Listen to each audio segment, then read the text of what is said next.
Well, you've seen the headlines today. Worries that Boeing business will suffer after China early today announced a 25% tariff on certain aircraft. We dug in and found out those worries could be premature.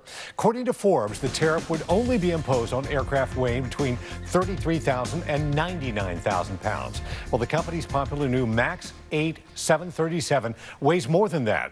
So do the Dreamliner 767 and 747. Forbes says that means China's planned 25% tariff will impact few or no jets that Boeing currently makes and sells to China.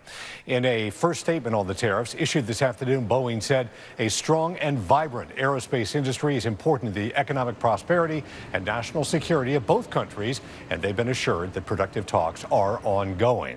Boeing stock, though, took a hit, closing down $3.38 today, ending at $327.44. From planes to automobile. It is the latest round in an escalating trade fight between the world's two largest economies. China counterpunched today with new tariffs against U.S. products.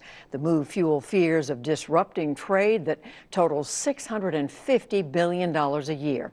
Lisa Desjardins begins our coverage. In Beijing, China's vice commerce minister declared his country is reluctant to do battle, but ready. China does not want a trade war because there will be no winner in a trade war. If someone insists on starting a trade war, China will fight till the end. With that, the Chinese announced plans for 25% tariffs on a list of American goods, including soybeans, cars, and chemicals, totaling $50 billion. It mirrored Trump administration action hours earlier. 25% tariffs on Chinese products worth $50 billion, largely on high-tech goods like robotics, machinery, and medical devices. Both lists are just threats at the moment, not yet implemented, but a kind of economic stare-down. I'm very optimistic about this. In Washington, President Trump's new economic advisor, Larry Kudlow, sought to soothe fears of an all-out trade war and even suggested the tariffs may never take effect. It's part of the process. I mean, I would take the president seriously on this tariff issue.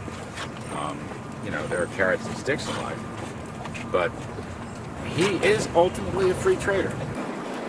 Separate tariffs on Chinese steel and aluminum imports did take effect last month. China hit back with duties on 128 U.S. food imports. Meanwhile, on Twitter, the president kept up his tough talk today, writing, "The trade war was lost many years ago by the foolish or incompetent people who represented the U.S."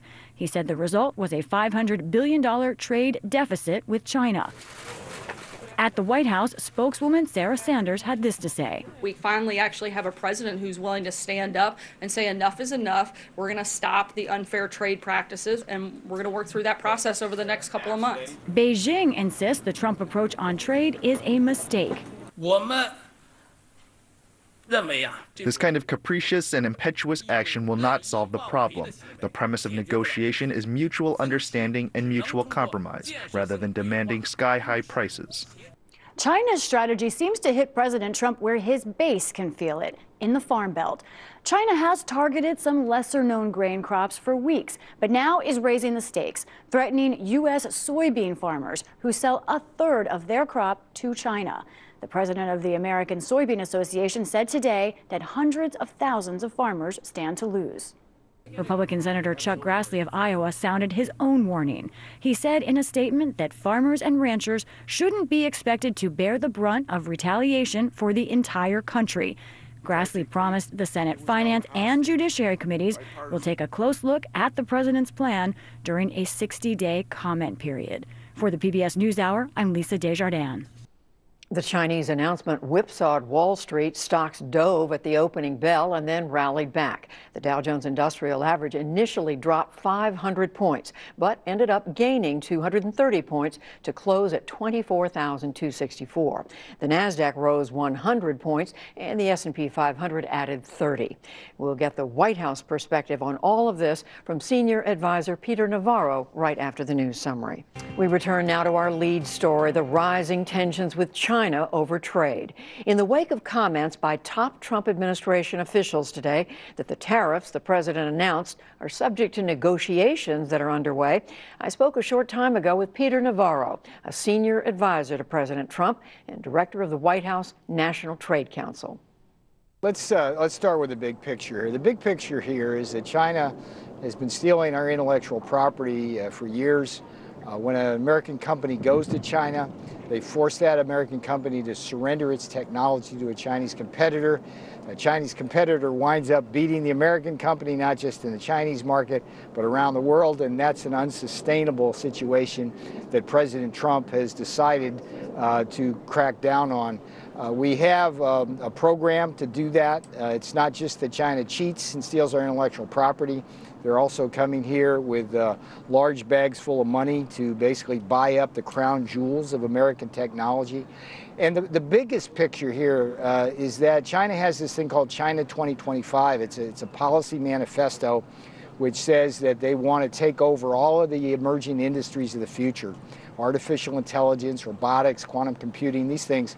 And if we allow China to do this, particularly using unfair trade practices, we won't have a future. And that's what President Trump is very concerned about. So what he ordered, he ordered Ambassador Lighthizer to push forward these tariffs. We're in a 60-day process to review them and get public comment per a solid procedure. And the expectation is at the end of 60 days there will be tariffs imposed based on that public comment. But in the process of, in effect, punishing China for what you're saying that they've done, you end up with these tariffs, tit-for-tat tariffs, that people say looks like a trade war. So let's be clear, we're not trying to punish China. China is a superpower, it's a sovereign nation. We're simply saying that China is engaged in these practices, and America as a sovereign nation has a right to defend the people of this country in the interests of both economic security so that we have jobs in the future, but also national security, because a lot of these emerging industries of the future have military implications. So all we're doing is imposing tariffs, not to punish China, but to recover, let me be clear about this, but to recover the $50 billion a year in damages they inflict upon this country by engaging in these practices. But how do you know that China doesn't see it as a punishment? Because yes, that's how the Trump administration is viewing this, but what China's saying in return is, well, if you're going to do this, then we're going to come back and impose something that's very difficult on your producers, on your agricultural sector, your industrial sector. Sure, that's a reasonable thing to bring up as a point. But let's be clear about several things. I mean, first of all, China denies it's engaging in these practices, which is, I mean, everybody knows they do it. So that's basically a lie to the American people and the world. But the history of dialogue with China about these practices goes back to 2003 and the Bush administration. We had endless dialogues every year through the Bush and Obama administrations. When President Trump came into office, he invited the Chinese delegation to Mar-a-Lago in April. We had another trip in November in 2017. And China simply has not responded to our call to basically trade fairly. So what is the administration message to, for example, the farmer, the soybean farmer or the hog farmer in the state of Iowa, who I'm reading stories today are looking, there's one quote of a man representing the Iowa Soybean Association said, all this poses an immediate and grave threat to our industry and to all of Iowa agriculture. So Sonny Perdue, great man, Secretary of Agriculture, has spoken out in strong support of the president's programs, and we are trying to put in place measures which will have the backs of our farmers and our ranchers and everybody else in this country. But let's keep in mind the bigger picture here. Is China trying to pit portions of America against other portions of America with its strategic avenues on these tariffs? Is that the case? Again, I get back to this issue. China is engaged in these massive practices that harm this country. Right. All we're asking them to do is stop doing it. And what are they doing? Well, so far they're not stopping. And we have to assume that the larger goal here is to make the U.S. economy even stronger. The question, though, is in the process of doing that, the U.S. still has an enormous budget deficit that is connected to the trade deficit. At the same time, the U.S. has this, in effect, symbiotic relationship with China. They buy our debt.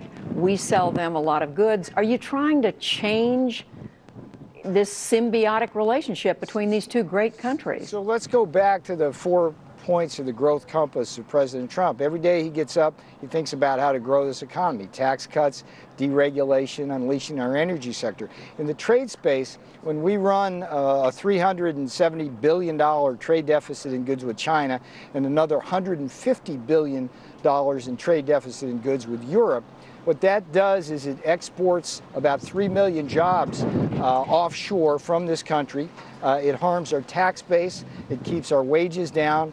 And this is the kind of thing, see, this is, I mean, ultimately what the president wants is to move from a world of massive structural trade imbalances driven by unfair trade practices to a world where we have pro-growth driven by free trade that is fair and reciprocal. And but in the process, if I could just interrupt quickly, Sure. In the process, there are going to be U.S. industries, whether it's agriculture or others, that are going to be hurt by this, not to mention the relationship the U.S. has with allies who we count on for other reasons, for security reasons. The president has the back of every American in this country, and the team here is united across the cabinet agencies and within the perimeter of the White House that on this issue, on China, with respect to cheating and theft of our intellectual property, if we don't do what we're doing now, then we are going to lose our future economically and we're going to face national security risks. I mean, remember, when China joined the World Trade Organization in 2001, they promised to play by the rules. They didn't. They grew from $1 trillion GDP to 12 trillion, and in the meantime we lost 60,000 factories, over 5 million manufacturing jobs, wages stagnated, and our growth rate was cut almost in half. That's on China. President Donald Trump is very different about that. He sees this chessboard and he knows what to do for the future of America, and that's the bigger framing issue here, and we're working very hard on behalf of the American people to get this right.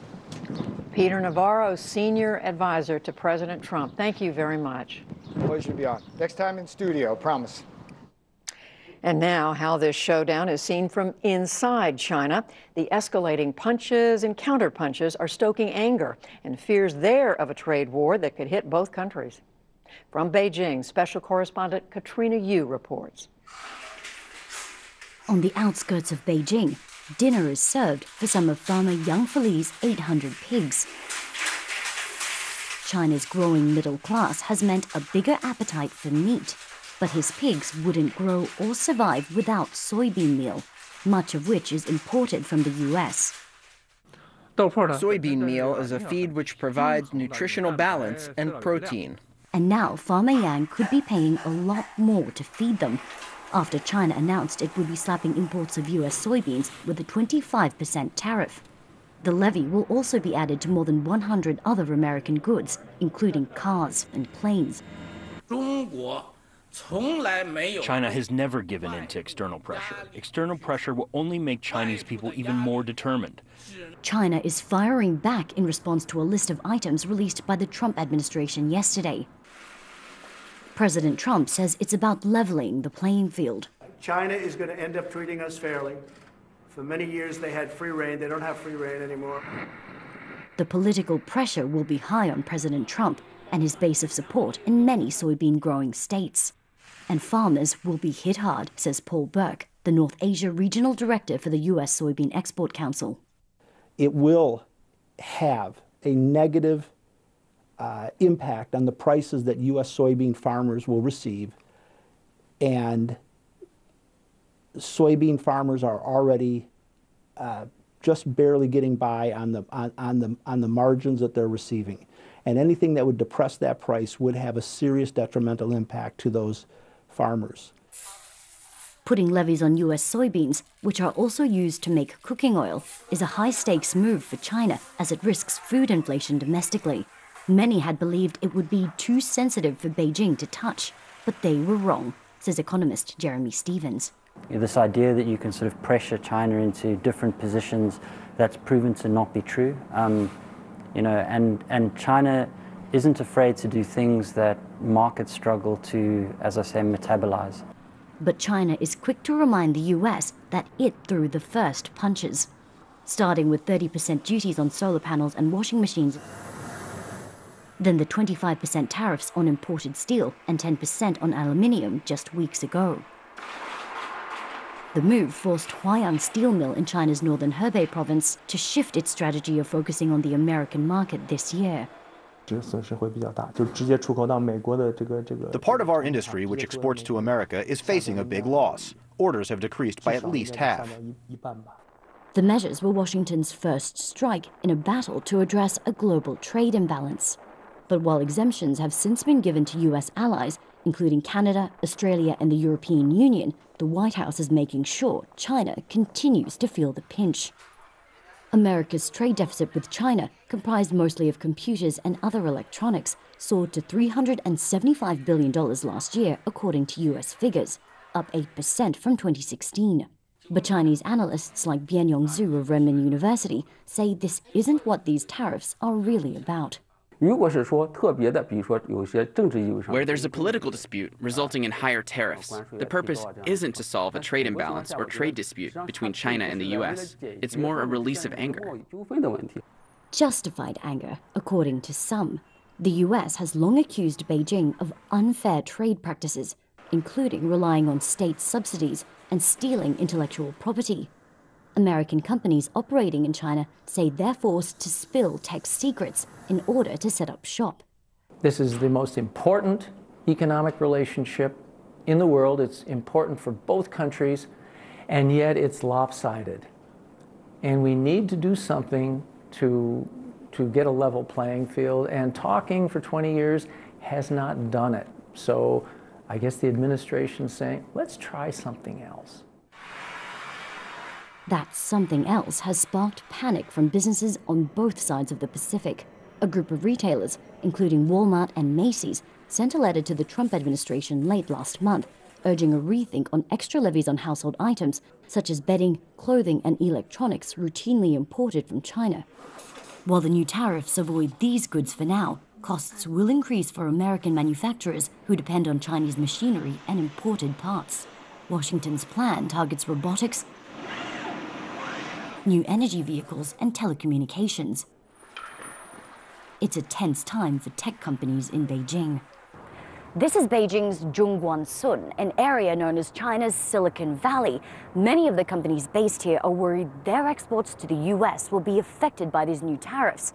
PBS NewsHour approached dozens of these firms for comment, but all of them declined, scared to speak out due to the sensitivity of the climate. Francis Bi helps Chinese tech startups crack the US market and says American consumers will pay the price for Chinese goods being shut out.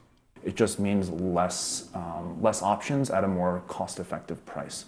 At the end of the day, really, it's going to be the consumers that sort of lose out because they might not be able to get the latest and best technology. Beijing already slapped $3 billion worth of tariffs on more than 100 American products this week, including fruit and wine. We have wines for 45 kuai, which is really a very good deal. It's bad news for Beijing-based wine importer Claudia Masuga, who's waiting on an order for 14,000 bottles of Californian Red, and will soon find out whether she'll have to foot higher taxes for them. We do have to see the next container of American wine will arrive on the 6th of April. We will discover it. Of course, we are not happy to pay more tax. Who would be?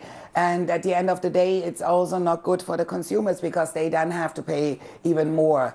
It's not just consumers paying the price for this brewing trade war. As farmers and industry groups deal with the fallout from today's announcement, others are bracing themselves for more possible tit-for-tat measures. But from China, analysts say the message is clear. The United States is trying to play bad cop to a sort of society that doesn't want to be policed in that way by the United States. And so far, the escalation is showing no sign of letting up. For the PBS NewsHour, I'm Katrina Yu in Beijing.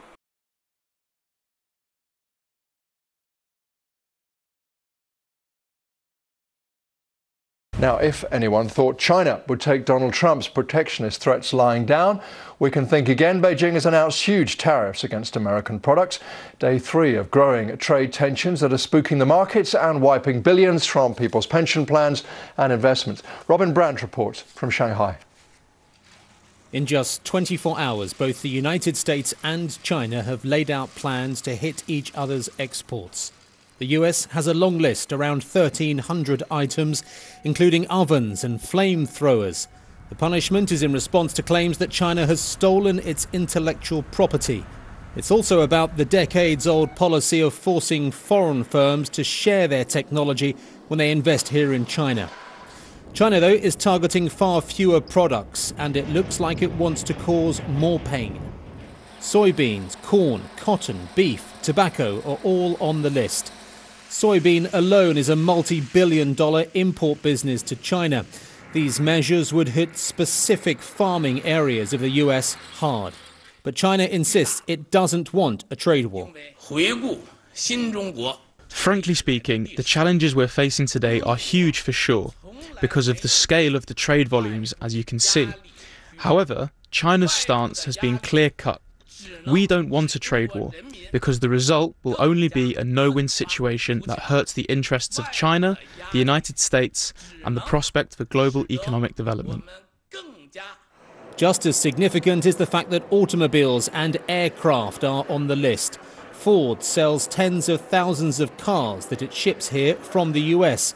And Boeing, the aircraft giant, could see its attempts to make further inroads into the domestic China market put on hold if its aircraft fall into the specific categories being targeted. But all this is yet to be acted on, and there's a possibility of a deal, with the US moving last week to extend its consultation period before acting. Whatever happens now, the reality is that none of these tariffs have yet been imposed, and it appears that the US administration is angling for some kind of negotiated settlement. Robin Brandt, BBC News, Shanghai.